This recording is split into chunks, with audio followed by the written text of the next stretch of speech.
Thanks. We're at T-minus 7 minutes, 30 seconds and counting to the launch of the Falcon 9 rocket and the Northrop Grumman Cygnus cargo craft, which, as we said, is delivering about 4 tons of science and supplies to the space station. You know, science for every crew that lives and works on board the station is the main objective of activities up on orbit. Today's delivery is designed to improve robotic surgeries on Earth, 3D printing techniques, and the growth of cartilage and microgravity. So let's take a quick look at the science aboard Cygnus.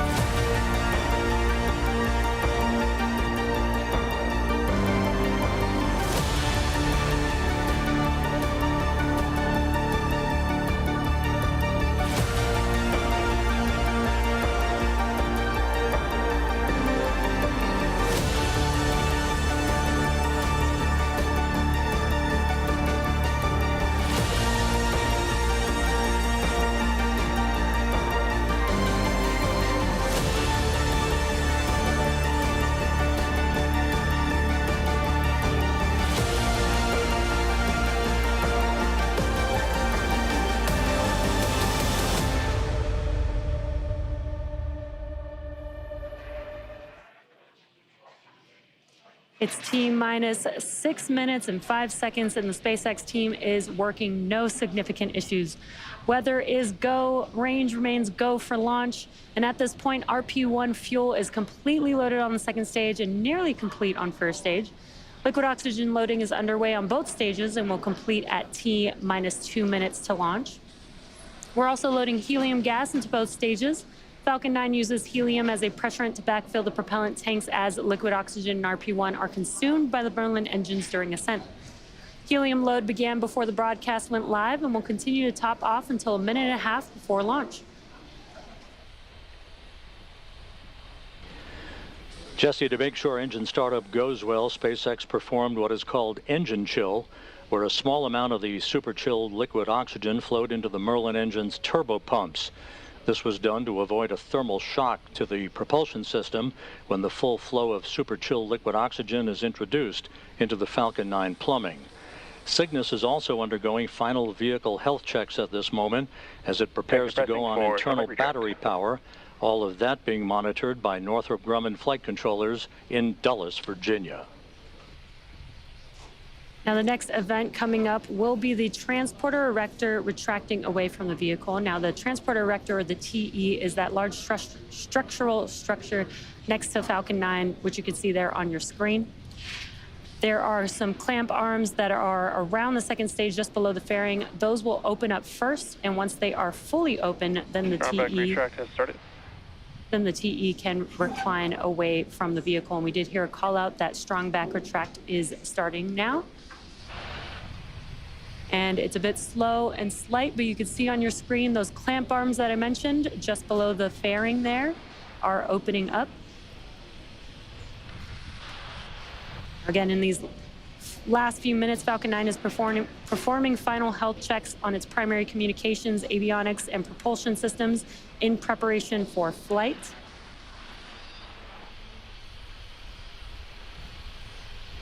And it looks like the clamp arms are now fully open, and it's very slow and slight, but you can see the TE slowly moving away from the vehicle.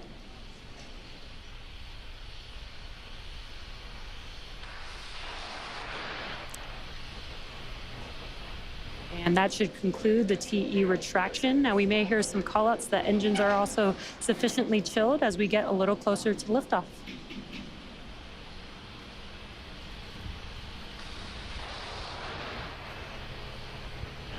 We're coming up on the T-minus 3 minute mark until launch. Checkouts of the second stage thrust vector control actuators will soon begin. This is referred to as an engine gimbal or wiggle test, when SpaceX moves the nozzles ever so slightly to make sure that the guidance hardware is acceptable for flight. SpaceX does the same checkouts on the first stage engines. That happens just a few seconds before engine ignition.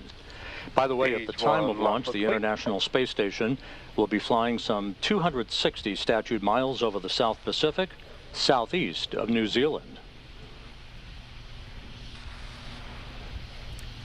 The next milestone coming up will be propellant loading completion on the vehicle. At T-minus 3 minutes, we wrapped up liquid oxygen loading on the first stage vehicle, and coming up next will be liquid oxygen loading completion on the second stage. Once that happens, Falcon 9 will be fully loaded with 1 million pounds of kerosene fuel and liquid oxygen. Cygnus is also performing its final health checks to make sure that all of its primary systems are ready for its rendezvous with the space station. Just waiting for the second stage liquid oxygen loading fallout.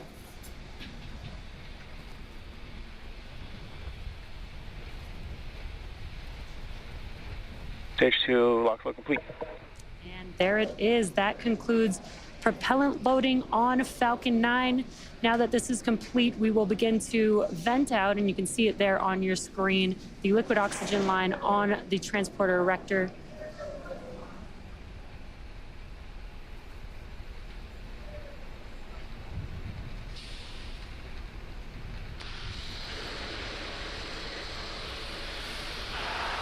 Ground gas closeout.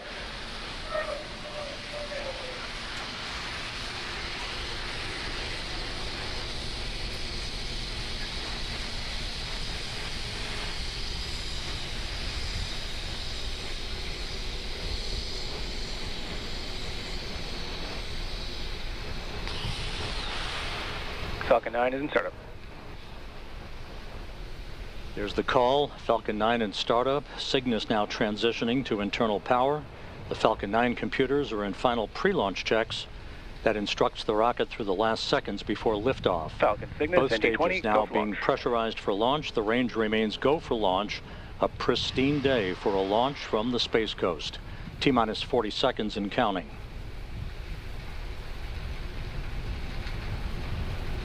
30 seconds.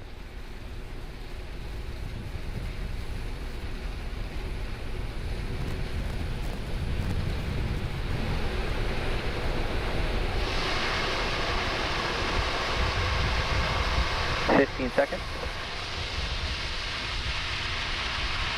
T-minus 10, 9, 8, 7, 6, 5, 4, 3, 2, 1. Ignition. Engines full power. And liftoff. Go Cygnus, go Falcon.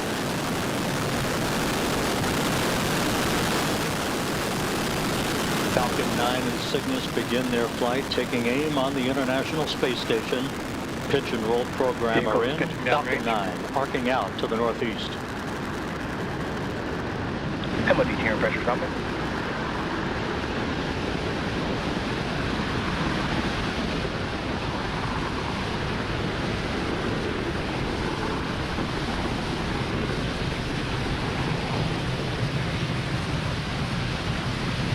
At T plus 40 seconds, Falcon 9 has successfully lifted off from Space Launch Complex Power and 40. telemetry nominal. This is our 10th mission of the year and second to the International Space Station. And we've throttled down our engines in preparation for max Q, which is coming up here in a few seconds. This is the largest structural Vehicle load. supersonic. This is the largest structural load that the vehicle will see on ascent.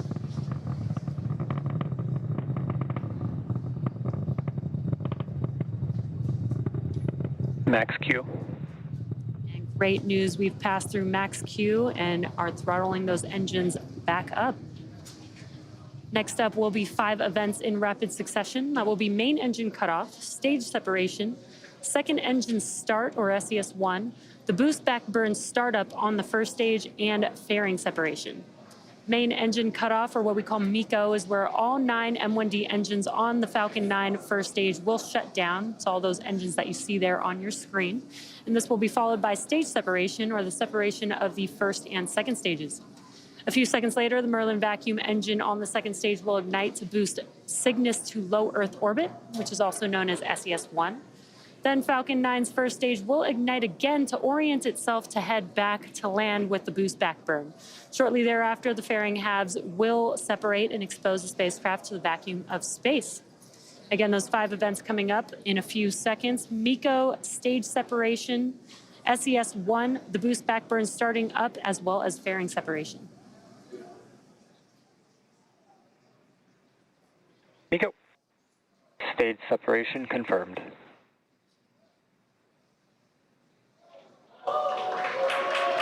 And back ignition.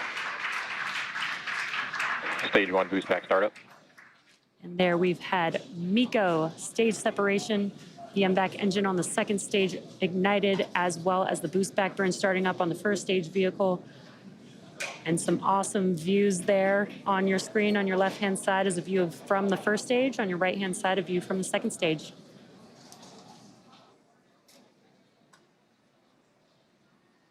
Fairing separation confirmed.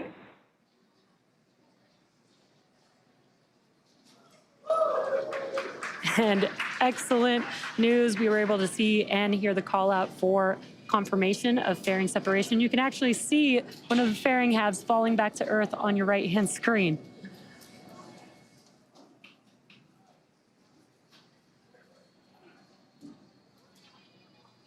Stage 1 boost back shutdown. And we heard that call out, and you can see on your left-hand screen that the engines on the first stage vehicle have shut down, and that concludes the boost back burn for the first stage vehicle. You can also see that the grid fins are now deploying on the first stage. Both vehicles are following nominal trajectory. And great call outs that both vehicles are on nominal trajectories.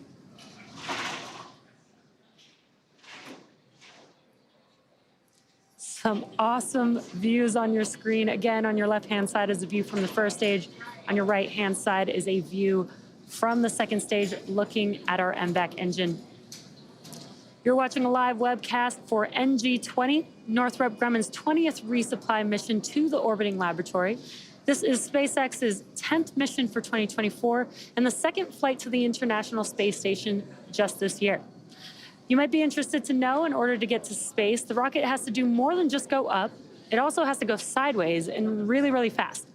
At liftoff, gravity is pulling straight down on the vehicle. As we ascend, we tilt the engines, and the technical term for that is called gimbaling, and that turns the rocket horizontally. Now, we are still going up, but we are now also heading horizontally away from the launch pad, and that's what we call a gravity turn. An object typically needs to go 7.5 kilometers per second or 17,500 miles per hour horizontally in order to avoid being pulled back down to Earth and get into orbit. And that is exactly what this vehicle just performed. And on your left-hand side, again, is the first stage making its way back down to Earth. Today, we do have a land landing, so we do require 3 burns in order for it to make its way back to its landing zone. We've already completed the boost back burn for the vehicle as it oriented itself heading back towards land. Next up will be the entry burn, and that's where 3 of the Merlin engines will reignite. This helps to slow the vehicle down as it re-enters the upper parts of the Earth's atmosphere. And then will be followed by the last burn, which is the landing burn. That's a single engine burn that brings the vehicle speed down rapidly in order to touch down back on Earth. And a really cool view of that first stage vehicle from our ground tracking camera. That looks amazing. And that entry burn is coming up here in just about 30 seconds or so.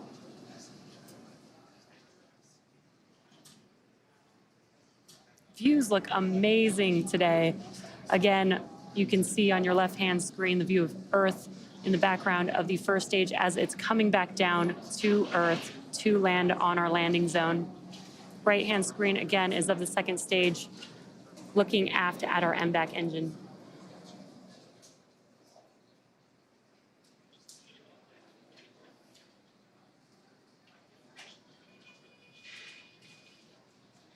Stage 1 entry burn startup.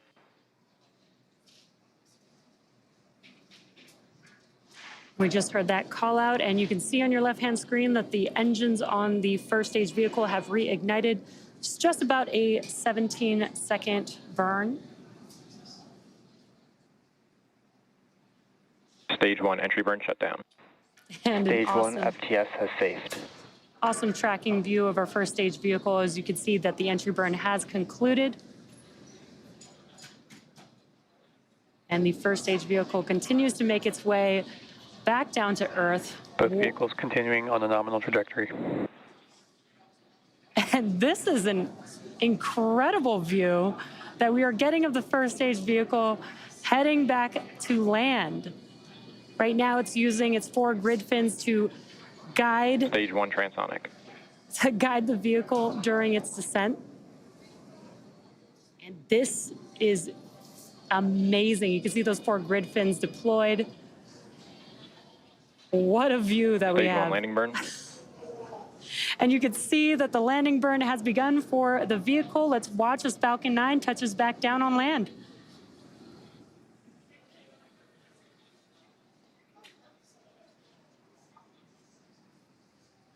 Stage 2 FDS has safed. Stage 1 landing leg deploy.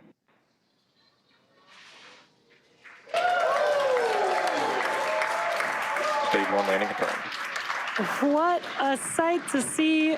Falcon has touched down. This booster just completed its 10th flight and the 268th successful landing of an orbital-class rocket, including both Falcon 9 and Falcon Heavy boosters. That was such an incredible view to watch. Now, next up is SECO for the second stage. That's where we will shut down this MVAC engine. Nominal orbit insertion. And great news, we heard that call out for SECO 1 as well as confirmation of good orbit.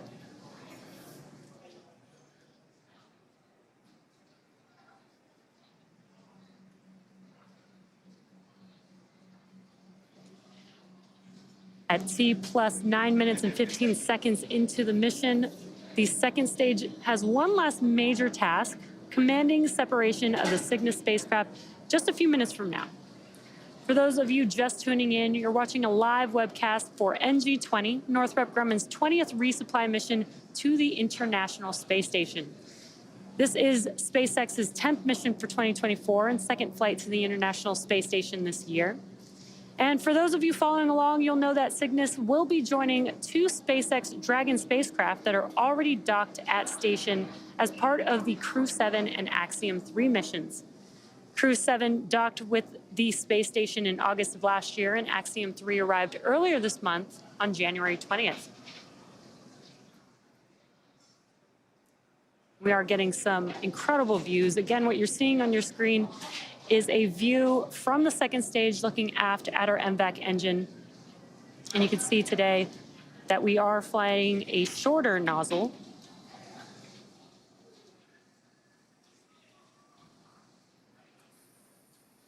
And there you can see that shorter nozzle there on your screen. Both Northrop Grumman and SpaceX have a long history of supporting the International Space Station with cargo missions like today's. SpaceX's first commercial resupply services, or CRS mission, CRS-1, launched in 2012 and made history by restoring America's capability to deliver and return cargo to the station. The Cygnus spacecraft has been visiting the International Space Station since 2013, and the first Cygnus CRS mission, Orb-1, launched in 2014. Cygnus has delivered more than 138,000 pounds of equipment, science experiments, and supplies to sustain the International Space Station's astronauts under NASA's Commercial Resupply Services contract.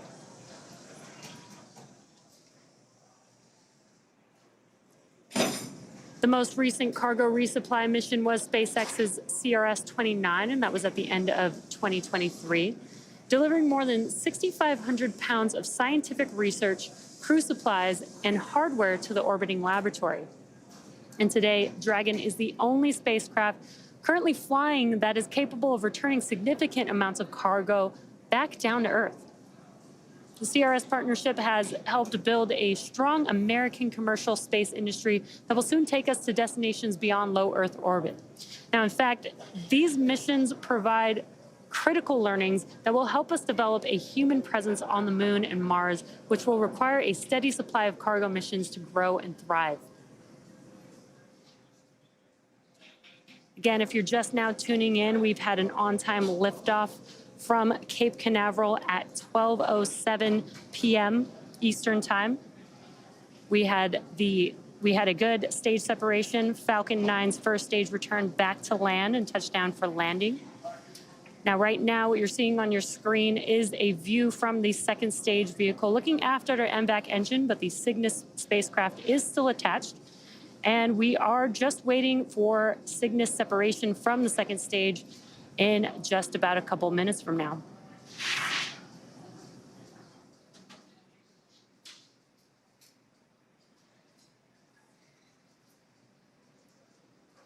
Again, getting some awesome views here.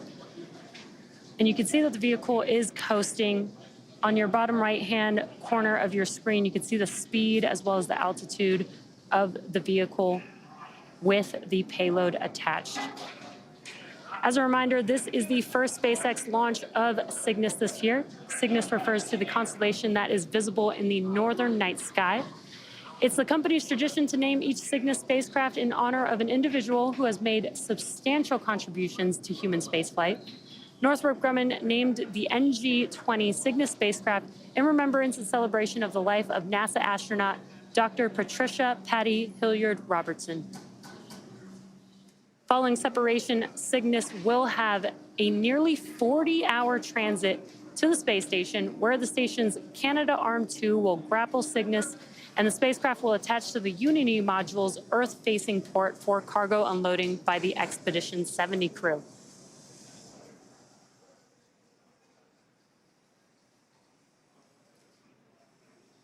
If you're just now joining us, you are watching the NG-20 mission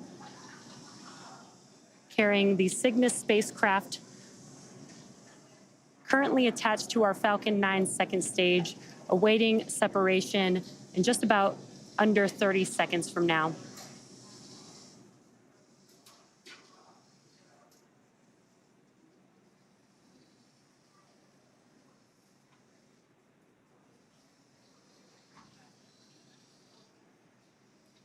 That view that you see there on your screen is looking forward at the payload. And separation coming up here in a few seconds. Cygnus deploy confirmed.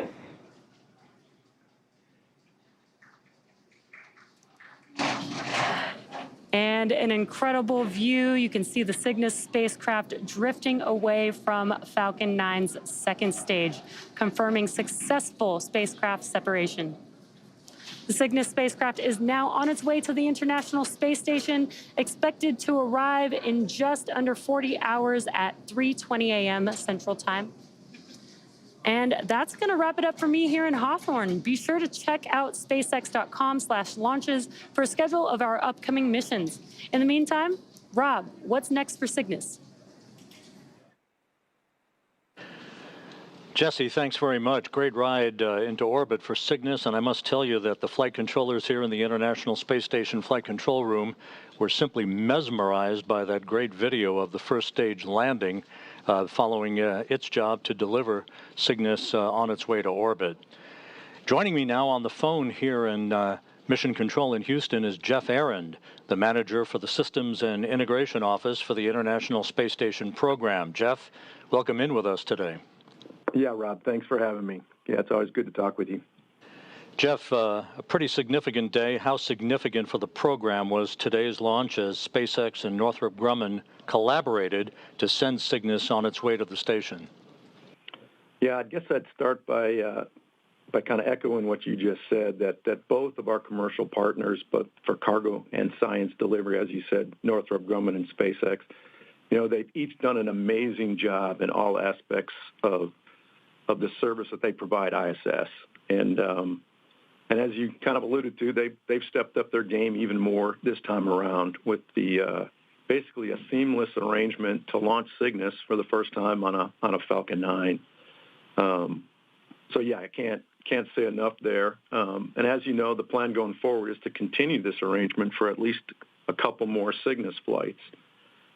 And given the overall importance of cargo and science to our mission, you know, the significance of this partnership can't be emphasized enough. It's really hats off to these guys.